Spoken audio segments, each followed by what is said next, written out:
जब शहरजाद ने यह कहानी पूरी की तो शहरयार ने, जिसे सारी कहानियां बड़ी रोचक लगी थी, पूछा कि तुम्हें कोई और कहानी भी आती है। शहरजाद ने कहा कि बहुत कहानियां आती हैं। यह कहकर उसने सिंदबाद जहाजी की कहानी शुरू कर दी। उसने कहा कि इसी खलीफा हारू रशीद के शासनकाल में एक गरीब मजदूर रहता था जिसका नाम हिंदबाद था। एक दिन जब बहुत गर्मी पड़ रही थी, वह एक भारी बोझा उठाकर शहर के एक भाग से दूसरे भाग में जा रहा था। रास्ते में थककर उसने एक गली में, जिसमें गुलाब जल का छिड़काव किया हुआ था और जहां ठंडी हवा आ रही थी, उतारा और एक बड़े से घर की दीवार के साए में सुस्ताने के लिए बैठ गया। उस घर से इत्र, फुलेल और नाना प्रकार की अन्य सुगंधियां आ रही थी। इसके साथ ही एक ओर से पक्षियों का मनोहर कलरव सुनाई दे रहा था और दूसरी ओर, जहां रसोई घर था, नाना प्रकार के व्यंजनों के पकने की सुगंध आ रही थी।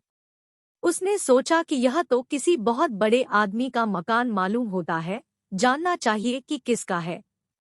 मकान के दरवाजे से कई सेवक आ जा रहे थे। मजदूर ने उनमें से एक से पूछा कि इस घर का स्वामी कौन है।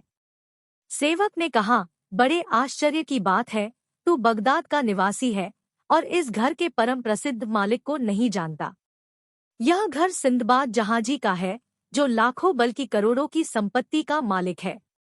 हिंदबाद ने यह सुनकर आकाश की ओर हाथ उठाए और कहा, हे संसार को उत्पन्न करने वाले और पालने वाले भगवान, यह क्या अन्याय है। एक यह सिंदबाद है जो रात दिन ऐश करता है, एक मैं हूँ हिंदबाद जो रात दिन जानतोड़ परिश्रम करके किसी प्रकार अपने स्त्री बच्चों का पेट पालता हूँ। यह और मैं दोनों मनुष्य है, क्या अंतर है। यह कहकर उसने जैसे भगवान पर अपना रोष प्रकट करने के लिए पृथ्वी पर पांव पटका और सिर हिलाकर निराशापूर्वक अपने दुर्भाग्य पर दुख करने लगा। इतने में उस विशाल भवन से एक सेवक निकला और उसकी बाह पकड़कर बोला, चल अंदर, हमारे मालिक सिंदबाद ने तुझे बुलाया है। हिंदबाद यह सुनकर बहुत डरा। उसने सोचा कि मैंने जो कहा वह सिंदबाद ने सुन लिया है और क्रुद्ध होकर मुझे बुला भेजा है ताकि मुझे इस गुस्ताखी के लिए सजा दे। वह घबराकर कहने लगा कि मैं अंदर नहीं जाऊंगा, मेरा बोझा यहाँ पड़ा है, उसे कोई उठा ले जाएगा। किंतु सेवकों ने उसे न छोड़ा। उन्होंने कहा कि तेरे बोझे को हम सुरक्षापूर्वक अंदर रख देंगे और तुझे भी कोई नुकसान नहीं होगा।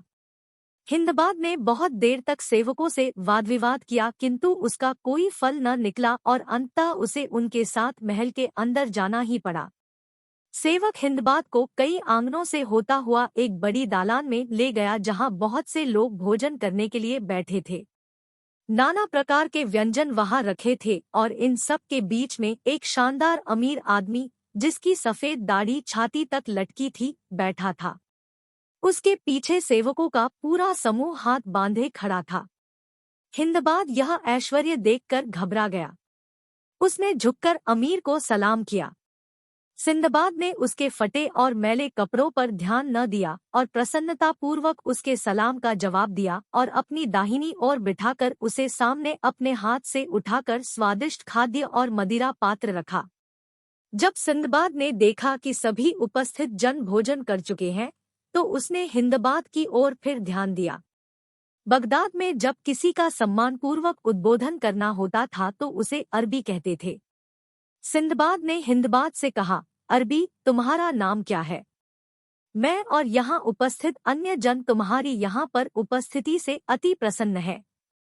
अब मैं चाहता हूँ कि तुम्हारे मुंह से फिर वे बातें सुनूं जो तुमने गली में बैठे हुए कही थी। सिंदबाद जहाँ बैठा था वह भाग गली से लगा हुआ था और खुली खिड़की से उसने वह सब कुछ सुन लिया था जो हिंदबाद ने रोष की दशा में कहा था।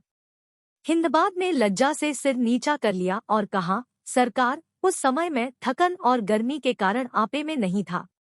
मेरे मुंह से ऐसी दशा में कुछ अनुचित बातें निकल गई थी। इस सभा में उन्हें दोहराने की गुस्ताखी मैं नहीं करना चाहता। आप कृपया मेरी उस उद्दंडता को क्षमा कर दें। सिंदबाद ने कहा, भाई, मैं कोई अत्याचारी नहीं हूँ जो किसी की कुछ बातों के कारण ही उसकी हानि करूं। मुझे तुम्हारी बातों पर क्रोध नहीं बल्कि दया ही आई थी और तुम्हारी दशा देखकर और भी दुख हुआ। लेकिन मेरे भाई, तुमने गली में बैठकर जो कहा उससे तुम्हारा अज्ञान ही प्रकट होता है। तुम समझते हो कि यह धन दौलत और यह ऐशाराम मुझे बगैर कुछ किए ही मिल गया है। ऐसी बात नहीं है।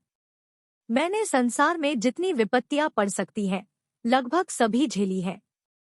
इसके बाद ही भगवान ने मुझे आराम की यह सामग्री दी है। यह कहकर सिंदबाद ने दूसरे मेहमानों से कहा, मुझ पर विगत वर्षों में बड़ी बड़ी मुसीबतें आईं और बड़े विचित्र अनुभव हुए।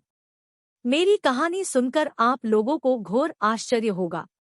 मैंने धन प्राप्त करने के निमित्त 7 बार बड़ी बड़ी यात्राएं की और बड़े दुख और कष्ट उठाए।